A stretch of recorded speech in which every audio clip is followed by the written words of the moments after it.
jerin shugabannin ƙasashen nahiyar Afirka 5 da suka fi daɗewa a kan karagar shugabancin ƙasashensu. Na farko shine shugaba Teodoro Obiang na ƙasar Equatorial Guinea. An haife shi a ranar 5 ga watan Yunin shekarar 1942. Yana da shekaru 82 a duniya. Har yau shine shugaban ƙasar na Obiang ya yi aikin soja kafin ya shiga harkokin siyasa. Ya ƙwaci mulkin ƙasar ne ta hanyar amfani da bakin bindiga a ranar 3 ga watan Agustan shekarar 1979 a hannun kawunsa wanda ya sanadiyar mutuwarsa. Yanzu haka yana da shekaru 45 yana shugabantar ƙasar. Kyakkyawar alaƙar da Obiang ke da ita da ƙasashen yamma ta sanya su ɗauke kawunansu daga cikin harkokin yadda yake tafiyar da ƙasar ta Equatorial Guinea. Shugaba na biyu cikin jerin shugabannin ƙasashen nahiyar Afirka 5 da suka fi daɗewa shine shugaba Paul Biya na Kamaru. An haife shi a ranar 13 ga watan Fabrairun shekarar 1933. Yana da shekaru 91 a duniya. Fitaccen ɗan siyasa, Prime Minister na farko, shugaban ƙasar Kamaru na biyu. Paul Biya ya zama shugaban ƙasar Kamaru a ranar 6 ga watan Nuwamban shekarar 1982. Kana shi ne na biyu cikin jerin shugabannin nahiyar Afirka da suka fi daɗewa a kan karagar mulkin ƙasarsa. Ya kwashe shekaru ɗaiɗai har 43 yana mulkin Kamaru. Paul Biya yana da kyakkyawar alaƙa da Turawan Yamma da kuma ƙasar Faransa, wanda ana hasashen Paul Biya zai nemi shugabancin ƙasar a zaben da za a yi a wannan shekarar ta 2025. Shugaba na uku shine Denis Sassou Nguesso na ƙasar Congo. An haife shi a ranar 23 ga watan Nuwamban shekarar 1943. Yana da shekaru 81 a duniya. Ya yi aikin soja kafin shi ma ya shiga harkokin siyasa.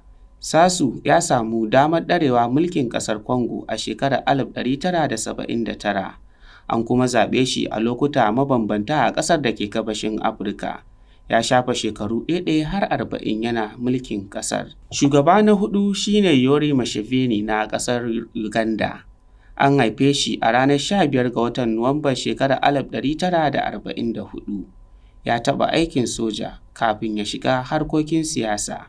Shine shugaban ƙasa na 9 cikin jerin shugabannin ƙasar Uganda daga shekarar 1986. Shine shugaban farar hula na Uganda na farko da aka zaɓa a shekarar 1996, sai 2001, 2006, 2011, 2016 da kuma shekarar 2021. Ya kuma shugabanci ƙungiyar haɗin kan nahiyar Afirka OAU a shekarar 1991. Museveni mai shekaru 80 a duniya na fuskantar matsin lamba daga Turawan Yamma da masu rajin dimokuraɗiyya na cikin gida da na waje. Haka kuma ya shafe shekaru 38 yana tafiyar da ƙasar da ke tsakiyar nahiyar Afirka. Shugaba na ƙarshe shine Isaias Afwerki. An haife shi a ranar 2 ga watan Biyu na shekarar 1946, wanda ake wa laƙabi da Isu. Yana da shekaru 78 a duniya. Shine shugaban ƙasar Eritrea na farko.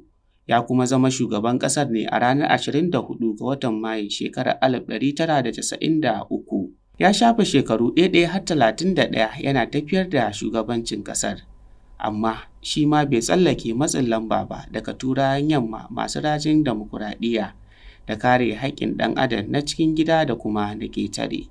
Waɗannan su ne shugabannin Afirka da suka kowanne daɗewa a kan karagar shugabancin ƙasarsu. Ku ci gaba da kasancewa da mu domin jin abubuwan da suke faruwa a nahiyar Afirka da kuma ma sassan duniya. Al-Amin Usman Abubakar, ku kasance da mu a kowane